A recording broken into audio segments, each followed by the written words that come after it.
अस्सलाम वालेकुम guys, welcome to my YouTube channel all about civil engineer. Guys, आज की वीडियो में हम बात करेंगे शटरिंग के बिल के हवाले से कि जब भी शटरिंग का बिल हम बनाते हैं तो उसको किस तरह बनाया जाता है, उसकी मेजरमेंट किस तरह ली जाती है और उसका फिर एक्सेल पे किस तरह उसकी शीट तैयार की जाती है। तो इस वीडियो में मैं आपको बताऊंगा कि सारी चीज़ें किस तरह से होती हैं। तो वीडियो को आपने एंड तक देखना है। मैं आपको एक्सेल पे भी शीट बना के दिखाऊंगा। अभी थोड़ा सा मैं आपको साइड पर समझा देता हूँ किस तरह से शटरिंग का बिल बनाया जाता है, उसकी मेजरमेंट किस तरह ली जाती है। अब ये देखें, ये हमारे पास कॉलम की शटरिंग है। अब देखें, स्लैब की भी शटरिंग होती है, उसका एक अलग तरीके से होती है। जो आपकी स्लैब की होती है उसके स्लैब के साथ इंक्लूड उसके जो बीम होते हैं वो इंक्लूड होते हैं इसमें। और बाकी अभी हम बात करें कॉलम की शटरिंग। अब ये मेरे पास आप देख सकते हैं कॉलम यहाँ पे लगे हुए हैं। अब इसका बिल होता है, क्योंकि अब जो यहाँ पे सब कॉन्ट्रैक्टर होता है, यहाँ पेटी कॉन्ट्रैक्टर, वो हमारे पास एक रेट पे काम कर रहा होता है, ठीक है। वो चाहे लेबर रेट पे हो या मटेरियल रेट पे, उसका एक रेट होता है, पर स्क्वायर फीट वो चार्ज करता है हमसे, ठीक है। अगर आप एज अ कॉन्ट्रैक्टर साइट पे हैं और आपने एक अपने अंडर पेटी कॉन्ट्रैक्टर रखा हुआ शटरिंग वाला, तो वो पर स्क्वायर फीट का आपसे शटरिंग का चार्ज करेगा, ठीक है। तो अब वो होता है जब काम हो जाता है, पूरिंग हो जाती है, उसके बाद एक बिल बनता है कि भाई वो बोलता है कॉलम पे मेरी इतनी शटरिंग बनी है। तो जो जितना भी इसको स्क्वायर फीट निकलता है उसको हम रेट से मल्टीप्लाई करके उसके अमाउंट निकाल लेते हैं, ठीक है। फॉर एग्जांपल अगर उसका पर स्क्वायर फीट हमने 30 रुपये रखा है, तो उसको मल्टीप्लाई करें टोटल हमारे पास कितनी शटरिंग यहाँ पे कॉलम पे इस्तेमाल हो रही है, ठीक है। तो उसका एक प्रॉपर एक बिल बनता है जो मैं आपको एंड में इसको बताऊंगा अभी, ठीक है। सबसे पहले इसमें जो कॉलम के मेजरमेंट लेने का इसमें तरीका ये है कि अभी मैं आपको एक कॉलम दिखाता हूँ। जैसे ये हमारे पास कॉलम है, ठीक है। इसकी 4 साइड हमने अराउंड इसके पूरा घूमना है और इसकी एक मतलब लेंथ लेनी है हमने, ठीक है। सही है, 4 साइड की लेंथ, सही है ना कॉलम का। अब ये जो हमारे पास पार्ट है ये है 1 फीट का, सही है। और ये हमारे पार्ट फॉर एग्ज़ाम्पल 2 फीट का, ठीक है। तो हमने इसको पूरा इस तरह से इसका एरिया कैलकुलेट करना है, ठीक है। और उसको जस्ट इसकी जो हाइट है, जितनी भी मेरे कॉलम की हाइट है, उसे जस्ट मल्टीप्लाई कर देना है, ठीक है। तो एक कॉलम का हमारे पास शटरिंग निकल के आ जाएगी। शटरिंग का स्क्वायर फीट एक कॉलम का निकल के आ जाएगा, ठीक है। फॉर एग्जांपल इस कॉलम का नेम है C1, ठीक है। तो अब मैं क्या करूँगा, C1 के हर कॉलम को मैं जाके वो नहीं करूँगा मैं मेजरमेंट। उसको मैं क्या करूँगा, अगर मैं फॉर एग्जांपल इस पूरे प्लॉट पे मेरे पास 8 है मेरे पास C1 के कॉलम, तो मैं एक की पैमाइश लेके, एक की मेजरमेंट लेके सबको मल्टीप्लाई कर दूंगा, ठीक है। इसी तरह डिफरेंस नेम होंगे, इसका C1 हो सकता है, इसका C2 हो सकता है, इसका C3 हो सकता है। तो डिफरेंस नेम के मेरे पास यहाँ पे कॉलम है। डिफरेंस नेम के कॉलम की एक एक कॉलम की आपने मेजरमेंट लेनी होती है। मेजरमेंट मैंने आपको बताया कि इसके अराउंड पूरा फीता इसको लपेटना होता है, ठीक है।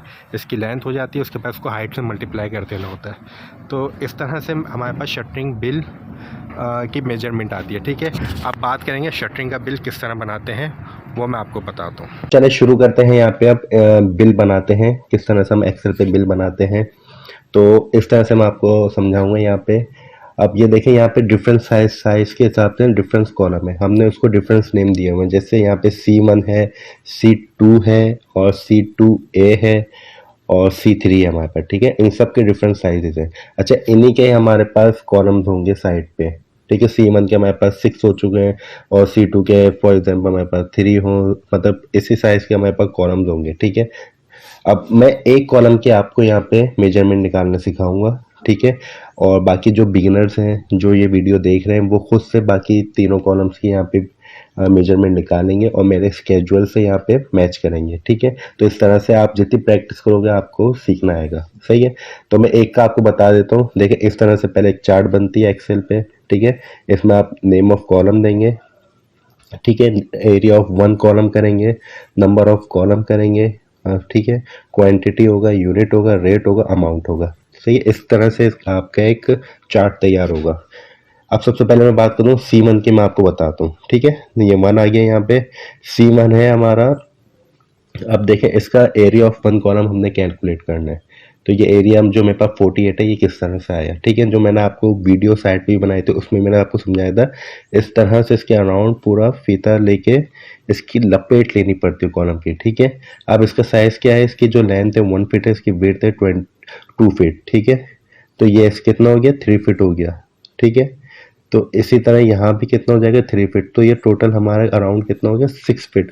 तो 6, इसकी हाइट कितनी है, 8। तो 6 मल्टीप्लाई बाई 8 कितना हो गया, 48। तो 48 यहाँ पे हो गया इसका एरिया ऑफ कॉलम, ठीक है, 1 कॉलम का। अब 6 1 फॉर एग्जाम्पल मेरे साइड पे, मेरे प्लॉट पे 6 कॉलम है, ठीक है, 5 और 4 और जितने भी हों, लेकिन मैंने यहाँ पे 6 लिया है।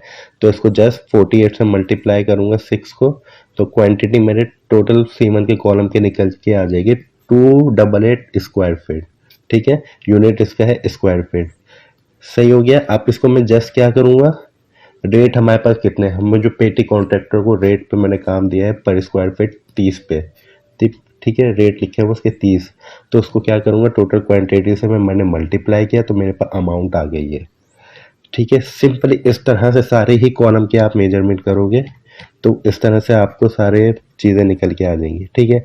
आपने क्या करना है, सबका एरिया लेना है, नंबर ऑफ कॉलम के, किस नेम के कॉलम में पर कितने हैं साइड पे, उससे आपने जस्ट मल्टीप्लाई करके क्वांटिटी निकालनी है, उसको फिर रेट से मल्टीप्लाई करके आपने अपने अमाउंट निकाल लेना है, ठीक है। फिर अमाउंट को आपने कर देना है टोटल, सही है। तो इस टोटल के हिसाब से आपकी प्रेजेंटेशन बन जाती है जिस पे आप आगे कंपनी को बिल देते हो, कंपनी फिर पेटी कॉन्ट्रैक्टर को पेमेंट करती है, ठीक है। तो ये ड्यूटी होती है आपकी एज अ साइट इंजीनियर। अगर आप साइट पे काम कर रहे हो तो आपको शटरिंग के मेजरमेंट करनी आनी चाहिए। आई होप कि आपको वीडियो पसंद आएगी। वीडियो पसंद है तो वीडियो को ज़रूर लाइक कीजिएगा और चैनल को सब्सक्राइब कीजिएगा।